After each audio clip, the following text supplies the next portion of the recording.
Usually when you drop a research stack on my desk, it's a couple of PDFs, maybe a highlighted earnings call transcript or two. Standard stuff. Exactly.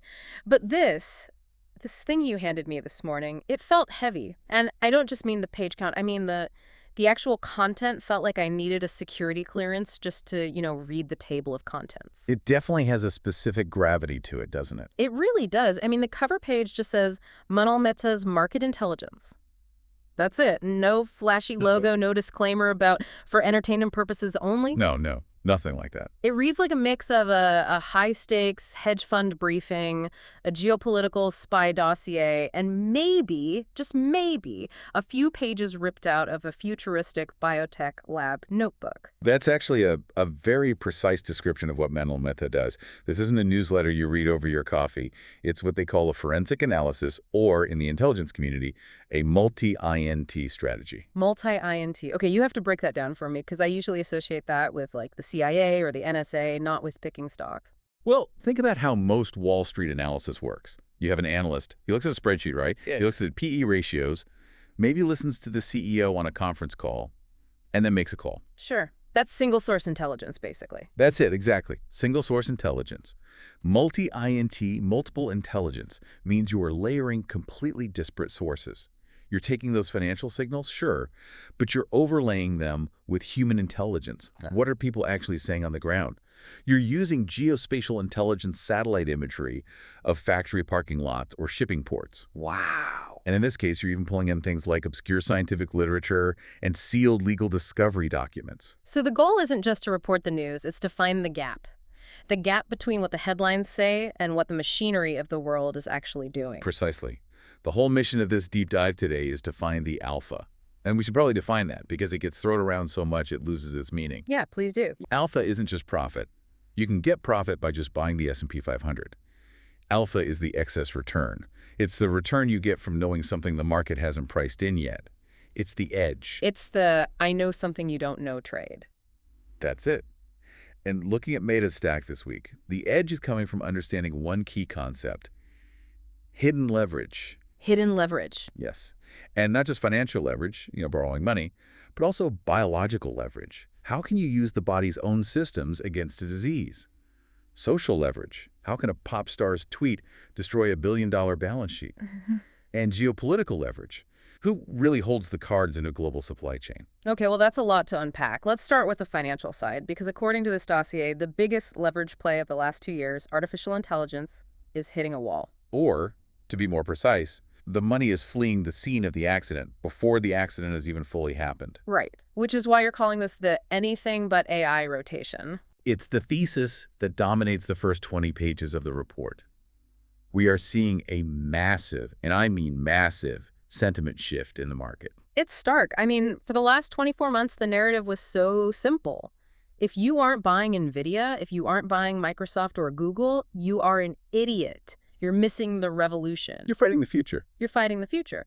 But Mehta is arguing that the revolution has become a trap, a CapEx trap.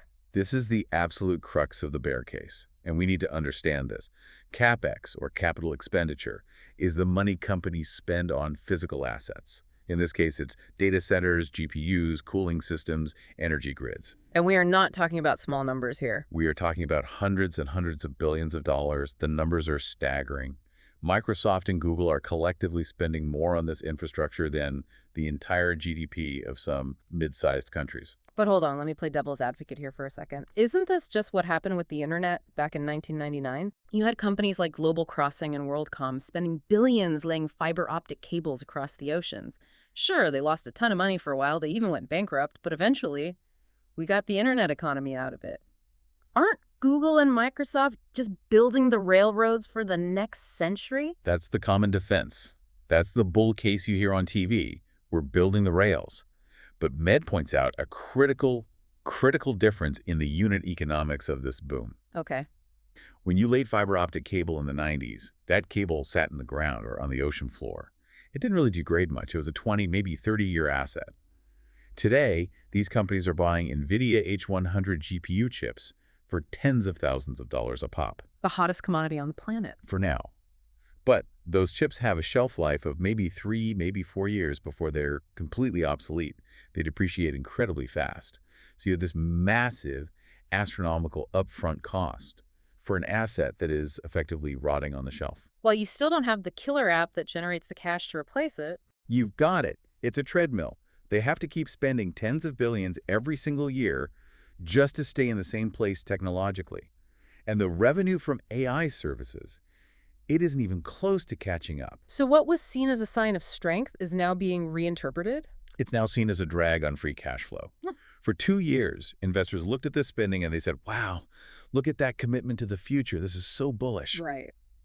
Now, they're looking at the same P&L statement and saying, wait a minute, that's $50 billion that just went out the door. Where is my dividend? Where's the share buyback? Where's the profit margin? And it gets even worse for the pure software companies, doesn't it? Because the report talks about this idea of cannibalization. The idea that the AI isn't just expensive, it's actually eating the business model of the very people who are building on top of it. This is what Meta calls the burning software house theory. And it is terrifying if you own SaaS stock software as a service. Right, companies like Salesforce, Adobe, the big enterprise tools. Their whole model for decades has been charging expensive per-seat licenses for their software. You have 1,000 employees, you pay for 1,000 licenses. Right, I pay what, $50 a month for this tool, $100 for that one? It all adds up. It adds up to massive recurring revenue. But what happens when a company like Anthropic or OpenAI releases a tool that allows a junior developer, or frankly just a smart manager with no coding experience, to build a custom internal tool that does 80% of the same job for pennies? So if AI drives the cost of creating code to near zero, the margin for selling that code collapses. Why would I pay Salesforce $1 million a year when I can have my intern build a bespoke CRM over a weekend using an AI model? so the AI isn't a tide lifting the boat for these software companies. It's a torpedo hitting them right below the waterline. Correct. And that is sparking panic. Investors are finally realizing that AI might be massively deflationary for software pricing, not inflationary. And that brings us to the rotation. The $62 billion number. I had to circle that 3 times in the report. It just seems unreal. It's a violent movement of capital. $62 billion flowed out of tech funds and into non-tech funds in just 5 weeks.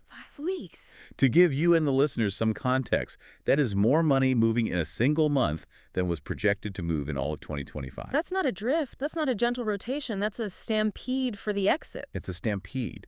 So if they are fleeing the burning software house, as Mehta puts it, where are they running to? Where's the safe harbor? They are running to the real economy, to the stuff you can touch, the stuff that doesn't become obsolete in 3 years. The Dossier calls it the value supercycle. Yes, we're seeing money absolutely flood into sectors that were considered boring for the last decade.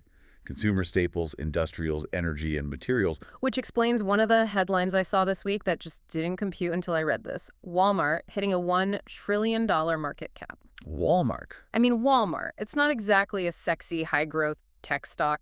No, but you know what it does? It sells food. It sells toilet paper. It sells cheap goods. It has durable, predictable revenue. Same story with the recent private equity bid for Deere & Company. Tractors. Tractors. We have literally gone from code is king to corn is king in the span of a few months. When the digital world starts to feel like a bubble built on a depreciating asset, the smart money retreats to tangibility. So that's the big picture. That's the macro shift. The tide is going out on the AI hype, and it's revealing who was swimming naked. A lot of companies, it turns out. So I want to zoom in on a specific industry where this concept of, tangibility and maybe more importantly, execution is playing out in a really brutal way. This brings us to part 2 of the outline, the airline wars. This is a fascinating case study in corporate divergence. I think for years we've all been trained to treat airlines as a monolith. Right.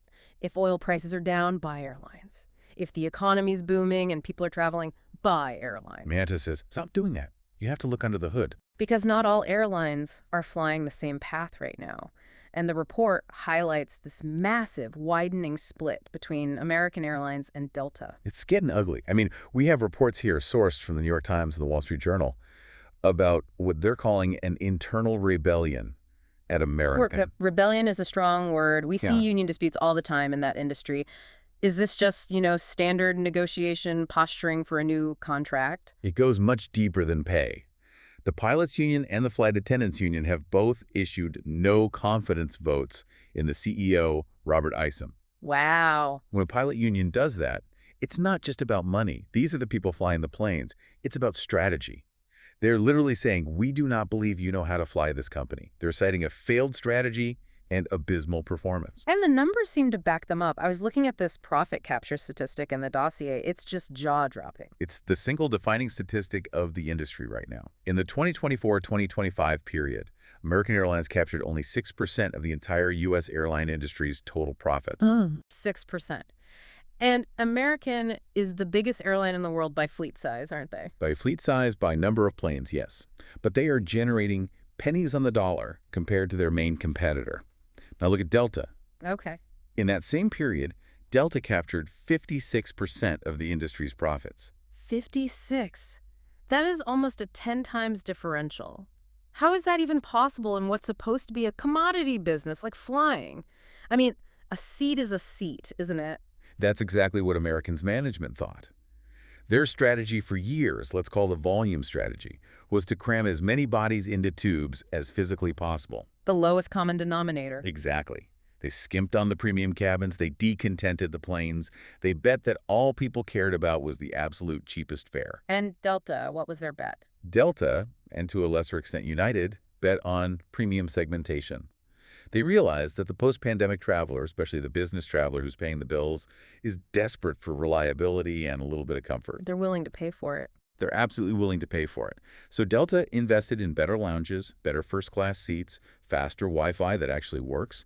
They built what Mehta calls a moat of quality around their brand. I can actually vouch for this personally. If I have to fly and the price is even within, say, $50 or $100, I am actively avoiding American. I just assume something will go wrong, the flight will be delayed, the plane will be old. And statistically, you're right to assume that. The data in the report shows American had the highest cancellation rate among all major carriers in 2025. That is what you call operational decay.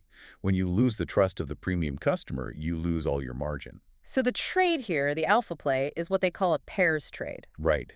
It's not about being bullish or bearish on travel. It's about betting on the divergence. You short the chaos at American, the ticker's AAL, and you buy the execution and the premium moat at Delta, which is DAL. It's a bet that in a tough industry, management matters more than the macro environment. It matters more than anything. Okay, so from airlines, let's move to the section of the dossier that I think requires the most brain power. I had to read this part twice. The second-order oracle. This is my favorite part of Mehta's work. It's where the real magic happens. Because first-order thinking is easy. A happened, so A is affected. A child can do that. Right. Second-order thinking is A happened, which is going to trigger B, which in turn is going to break C, so the real trade is to buy D. It's about seeing the chain reaction before anyone else does. Exactly. Let's walk through scenario A, the supply chain butterfly effect. The event is a fire at a Novelis aluminum plant. Okay, so a factory fire. Novelis is a critical supplier. They make very specific high-grade aluminum sheets. Now, first-order thinking says, Novelis stock goes down because their factory burned down. That's a boring trade. Everyone sees it. Right. But the second-order oracle looks past Novelis and asks, who needs that specific aluminum right now? And the answer is Ford Motor Company. Specifically for the F-150 production line. The F-150 is the profit engine of Ford. It is by far their most important vehicle, and it has an aluminum body. So Ford is in deep trouble. Ford has a massive bottleneck. They can't stop the F-150 line. The cost of stopping an automotive production line is astronomical, millions of dollars an hour. So what do? They have to get that aluminum from somewhere else immediately. They panic buy. They have to de-risk their supply chain on the fly. So they turn to the only other major player with the capacity to make that specific grade of aluminum sheet. Which is Alcoa, ticker AA. Exactly. The trade isn't to short Ford, because they'll figure it out eventually. Yeah. The trade is to buy Alcoa. Alcoa wins massive market share instantly, not because they had a better product or a better sales team, but simply because their main competitor caught fire. The fire at the Novelis plant is an unexpected windfall for Alcoa shareholders. That is perfect second-order thinking. Okay, scenario B. This one feels like it's ripped from a tabloid headline, but the financial implications are pretty serious. The pop star Chappell Roan fires her talent agency, Wasserman. And the reason she fired them is the key. Old emails surfaced showing the CEO of Wasserman had, let's just say, flirtatious correspondence with Ghislaine Maxwell. The Epstein connection again. We'll definitely get to more of that later. But okay, a pop star leaves her agency. Wasserman loses, what, 10% of their commission from one client? Who really cares? The market doesn't care about one client leaving. But the second-order oracle asks, what does this event signal about the entire industry? The trade suggested in the report is to short Live Nation, ticker LYV. Okay, you have to connect those dots for me. Live Nation is a concert promoter and a venue owner. They're not a talent agency. How were they affected? It's about what Mehta calls reputational liability. This firing proves that talent, the actual stars, are now willing to weaponize historical associations. They are actively scrubbing their teams of anyone with toxic links from the past. Now think about Live Nation. They're currently fighting that massive Department of Justice antitrust lawsuit. The monopoly case, exactly. The DOJ needs public support to win that case. They need what the report calls cultural ammunition. Ammunition. Yes. If the entire music industry is suddenly seen as a cesspool of bad actors protecting each other, it makes the DOJ's argument for breaking them up much, much stronger politically.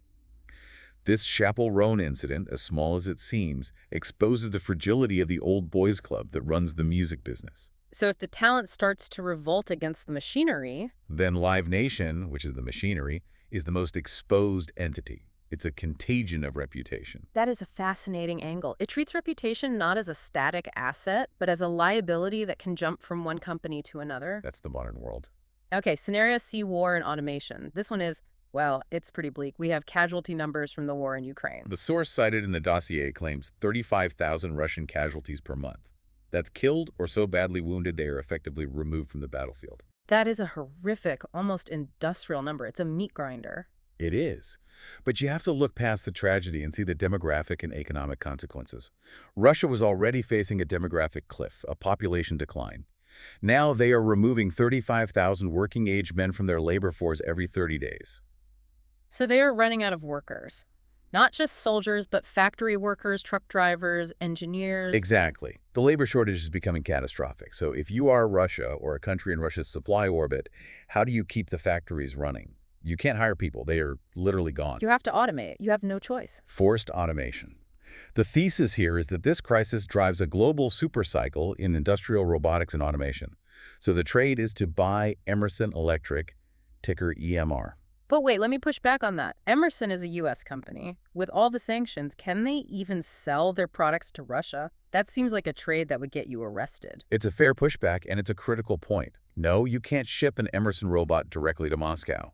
But markets are porous, and the second-order effects are global. First, if China sells its own robots to Russia to fill the gap, China then needs to backfill its own domestic supply, and they often buy higher-end components from companies like Emerson. More broadly, the war economy mindset spreads. Every country, including our allies, looks at this situation in Russia and realizes we need factories that can run without people in a crisis. So the demand for automation rises globally. Exactly. You aren't betting on sanctions evasion, you are betting on the structural shift in industrial policy that is caused by Russia's demographic collapse. Got it. It's a bet on the solution to a labor crisis that starts in one country but has implications for the whole global supply chain. Correct. Let's do one more second-order effect before we move on. This one is called the Wendy's Index. This one hits home for a lot of people. Have you been to a fast food drive-thru lately? I tried to get a combo meal last week. A burger, fries, and a drink. It was something like $14. I honestly thought they made a mistake on the bill. It's no mistake. Inflation has pushed fast food into a price bracket that just feels wrong. It violates the unwritten social contract of fast food, which is that it's supposed to be cheap and accessible. So what happens? Do people just stop eating out? They trade down. They go from low-cost convenience to absolute lowest cost. And what's cheaper than a $14 combo meal? Cooking at home. Cooking at home. And who wins when that happens? The winner is Kroger, ticker KR. The grocery store. The grocery store. The logic is simple. That same $14 you spent at Wendy's buys you a pound of ground beef, a pack of buns, a potato to make your own fries, and a bag of chips at Kroger. You get more food for the same money. So it's the forced consumer trade down. It moves wallet share from quick service restaurants directly to grocers. Kroger is the downstream beneficiary of Wendy's pricing themselves out of their own market. It's a grim reality for the consumer's budget, but it's a very clear signal for the investor. That's the nature of this entire dossier. It finds the signal in the noise. Speaking of grim realities, let's open the global intelligence log. I have to say, this section of the documents was, I don't know the right word, disturbing, unsettling. It covers the things that don't make it into the glossy annual reports. The dark leverage, the hidden risks. Let's start with the Epstein files. I know everyone feels like they've heard it all at this point, but this specific detail that Mehta highlights about the hidden cameras just stopped me cold. This comes from new discovery documents that were referenced in a recent New York Times piece. It's a 2014 email, and in it, Jeffrey Epstein directs an aide to install motion-detected hidden cameras in, of all things, Kleenex boxes. In the Palm Beach residence specifically. Well, I like Kleenex boxes. I mean, it's so specific. Well, think about where you put a Kleenex box. Yeah. On a bedside table, in a bathroom, on a coffee table. It implies a level of surveillance that is specifically designed to capture private, intimate, compromising moments. It's compromise. It's blackmail material. It's industrial-scale blackmail as a business model. And here's why this is so important for the market and for politics right now. The FBI officially stated back in 2019 that they searched the residences and found no cameras in the living areas. And this email directly contradicts that official statement. Directly. It suggests the evidence of a widespread recording operation existed, and it might still exist somewhere. It reopens the entire question of who was recorded and who was vulnerable. And that brings us to the leverage point. The dossier mentions the current U.S. Commerce Secretary, Howard Lutnick. Right. Under questioning, during his Senate confirmation hearing, he finally admitted to visiting Epstein's private island back in 2012. And that admission contradicts some of his past statements where he tried to downplay the relationship. And 2012? That's not the 90s. Epstein was already a registered sex offender by then. Everybody in that world knew who he was and what he'd done. Everybody knew. So the risk here isn't just moral judgment from the public. From an intelligence perspective, the risk is policy gridlock. Explain that. If the Commerce Secretary, the guy responsible for trade wars with China, for tariffs, for the Cheap PS Act, for massive industrial policy, is potentially compromised, or even just has this cloud of suspicion hanging over him, does he have the political capital to push through tough, controversial policies? Or is he susceptible to pressure from people who might know more about his past? That's the billion-dollar question. In the intelligence world, you have to treat anyone who visited that island, especially during a period when you now have evidence of hidden cameras, as a potential security risk. It turns a personal scandal into a systemic government vulnerability. Let's pivot to a different kind of fraud. One that's a bit more straightforward, but just as damaging. The story titled Swindled. It's about Tai Lopez and his company, Retail E-Commerce Ventures, or REVI. This is a classic affinity fraud that's been updated for the TikTok generation. Tai Lopez, I remember him, the Here in My Garage guy with the Lamborghini and the bookshelves. His YouTube ads were absolutely everywhere for a few years. He built this entire persona of easy wealth. Read a book a day, follow my system, and you can have this too. And he used that persona to raise over $230 million for REV. And what was the pitch for RV? The pitch was brilliant in a way, played on nostalgia. The idea was, we're going to buy these beloved but distressed brands from the past, Radio Shack, Pier 1 Imports, Dress Barn, and we're going to revive them with my genius e-commerce marketing. I have to admit, I remember hearing that and thinking, hey, maybe Radio Shack could come back as an online store for hobbyists. It pulls on those emotional strings. But the SEC alleges it was all a Ponzi scheme. They claim that RV didn't actually use the money to revive the brands. Instead, they used new investor money to pay out fake returns to the old investors and, of course, to pay themselves millions in management fees. The classic structure, robbing Peter to pay Paul. But the mechanism was social media. The investors weren't looking at the balance sheet of Radio Shack. They were looking at Tai Lopez's Lamborghini. They were looking at his follower count. It's a huge warning about the influencer economy. It is. Traditional due diligence has been replaced by what the report calls vibe check investing. And that is a very, very dangerous way to allocate capital. Vibe check investing, I like that term. Or, I hate it, but it's frighteningly accurate. One more item from the log before we move to the science section. The energy pivot at BP. British Petroleum. They're doing a massive U-turn on their whole strategy. They are. I mean, for years, BP was the loudest corporate voice for moving beyond petroleum. They were going to be the green energy supermajor. They were all in on ESG. And now? Now, they just suspended their share buyback program and announced they are pivoting a huge amount of capital back into oil and gas exploration. Wow. The document quotes an inside source saying that the ESG narrative is colliding with the physics of financial returns. The physics of financial returns, that's a great line, meaning wind and solar just weren't making enough money. Not compared to oil. Not even close, especially with energy prices where they are. BP's management realized they were starving their cash cow to feed a calf that just wasn't growing fast enough to justify it. So what's the trade? The trade is to look at the service providers.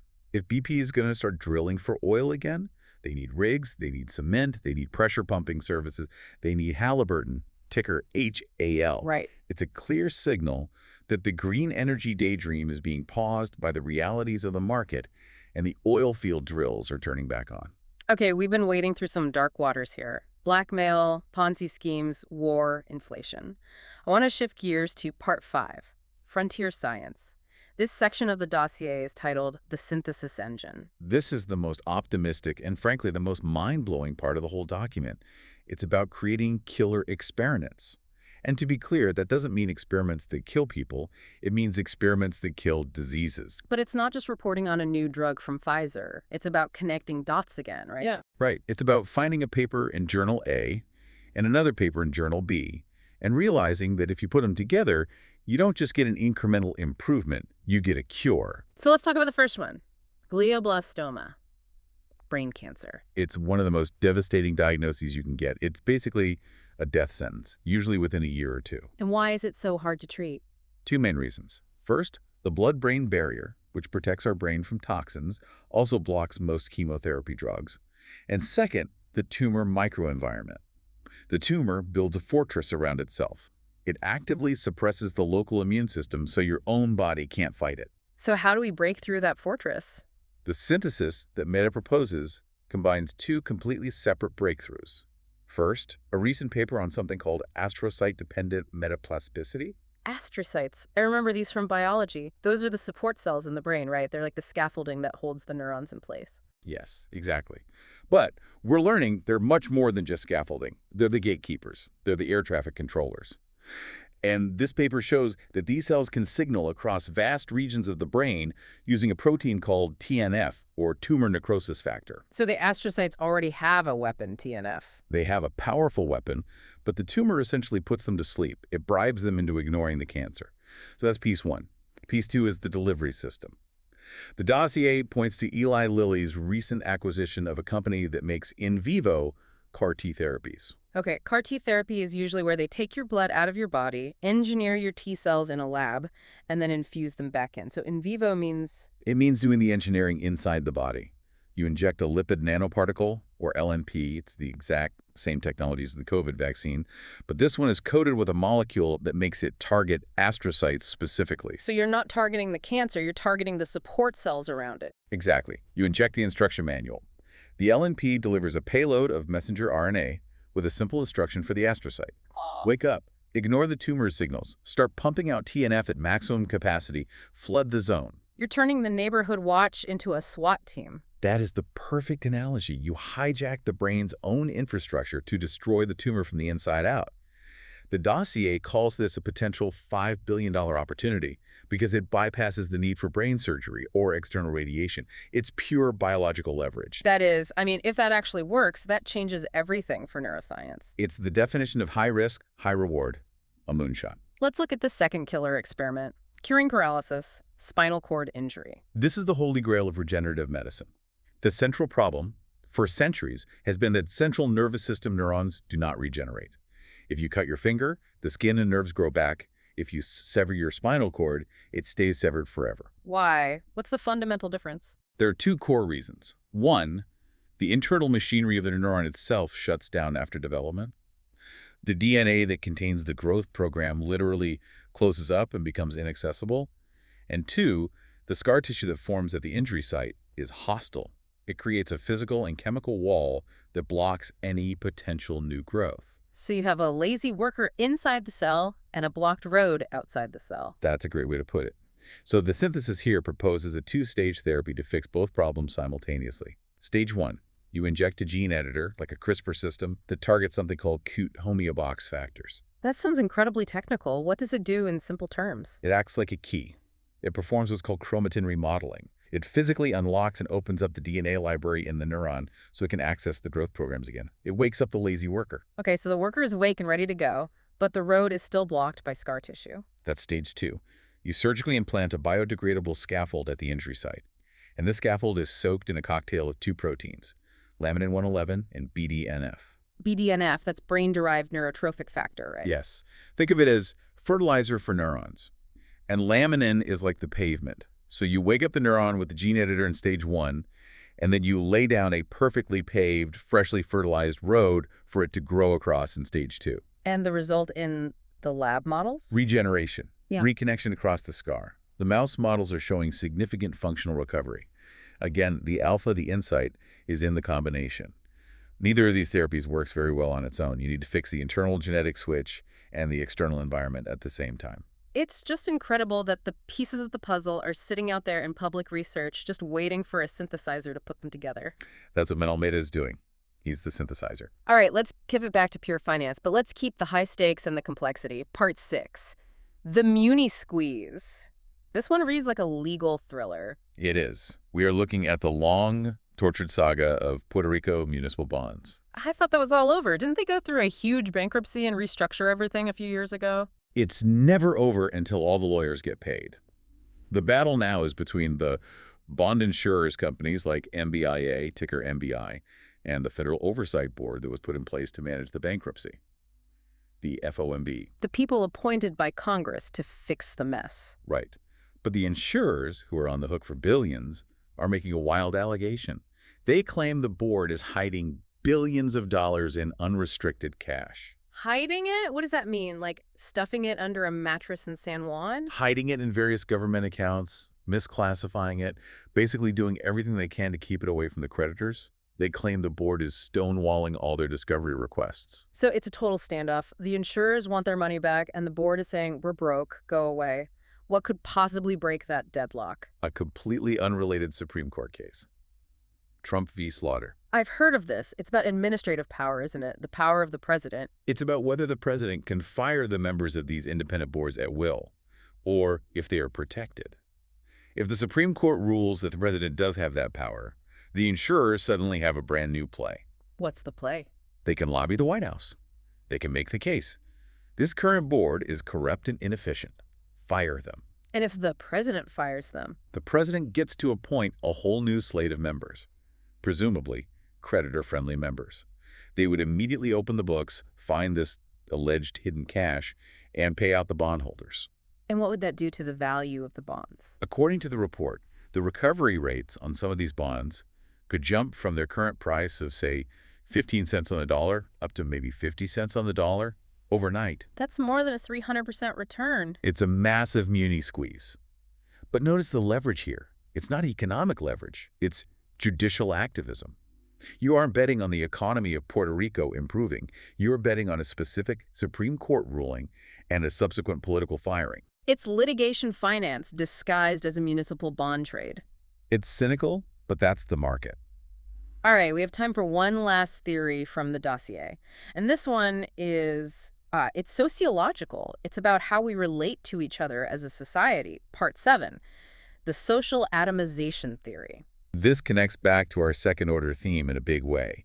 We are seeing a massive, measurable divergence in society. The ideological chasm, as the report calls it. We've all seen the data. Young men are drifting more to the right, politically. Young women are drifting more to the left. The shared center, the common ground, is collapsing. And it's not just politics. It's lifestyle. It's worldview. People are retreating into their own curated bubble. Social atomization. If you can't talk to your neighbor anymore because you voted for the other guy, you stop talking to your neighbor. Yeah. You go online, you find a digital community that reinforces your specific worldview. You curate your own reality. Exactly. And the trade here, which is so counterintuitive at first, is to buy Spotify, ticker SPOT. Spotify, the music app. How on earth does Spotify benefit from me not talking to my neighbor? Because Spotify isn't just a jukebox anymore. It is rapidly becoming an audio companion. With the rise of AI DJs, personalized playlists, and most importantly, podcasts, Spotify is positioning itself to be the voice in your ear that gets you. I think I see where you're going with this. If I'm a conservative-leaning listener, Spotify's algorithm serves me Joe Rogan and Ben Shapiro and Jordan Peterson. If I'm a liberal listener, it serves me Pod Save America and The Daily. It's even deeper than that. It's about what Mehta calls the validation economy. In a lonely, atomized world, maybe the most valuable product you can sell someone is validation. It's a voice that tells you over and over, you are right, the world is crazy, but you are sane, your views are correct. So Spotify becomes an architect for our echo chambers. It becomes a cultural utility. If people are retreating from the physical public square, they are moving into the digital private earbud. Spotify is perfectly positioned to monetize that isolation. They sell you the comfort of your own bias. That's actually terrifying when you put it that way. It is, but it's also a powerful investment thesis. Because it implies that if we all use these AI-driven companions, we aren't just living in different houses on the same street, we are living in different factual universes. And that is exactly why the stock is a buy, according to Mehta. The margins on selling validation are infinite. Wow. Okay, let's try to wrap this up. We have covered a massive amount of ground here. We really have. From macroeconomics to microbiology. We started with the anything but AI rotation. The market's realization that the infrastructure spend might be a trap, not a catalyst. We watched the dramatic divergence between American Airlines' operational chaos and Delta's premium moat. We traced the second-order effects of a fire in an aluminum plant, all the way to Alcoa's stock price, and a pop star's firing, all the way to the Department of Justice. We looked at the dark leverage of Epstein's hidden cameras and the bright, hopeful leverage of reprogramming our own brain cells to kill cancer and cure paralysis. And we ended with the monetization of our own loneliness and division via Spotify. If there is one single thread, one synthesis to take away from this entire dense stack of documents, what is it for you? For me, it's the concept of hidden leverage. The surface news, the stock price, the headline, the press release, that's just the tip of the spear. The real force, the real thing moving the world is applied underneath, out of sight. It's the biology. It's the supply chain bottleneck. It's the obscure legal precedent. It's the deep psychological need for validation. Exactly. The learner, as Mehta would say, needs to stop looking at the scoreboard and start looking at the player's injuries, the weather patterns, the referee's biases. Don't just ask what just happened. Ask what mechanism did that event trigger and who has leverage now that they didn't have yesterday. That's the game. I want to leave our listener with that final thought on Spotify because it's been rattling around in my head since I read it. Go for it. If the smartest money in the room is making a structural long-term bet on social atomization, if the real alpha is in betting that we will all drift further and further apart into our own tribes, what does that say about the economy we are building for the next decade? And maybe more importantly, is that an economy you want to be a passive participant in, or is it one you need to understand deeply just to navigate it successfully? Heavy questions, but I suppose that's why we do the deep dive. Indeed. Thank you for walking us through the dossier. This was incredibly enlightening. Always a pleasure. To our listeners, keep digging. The alpha is always in the details. We'll see you on the next one.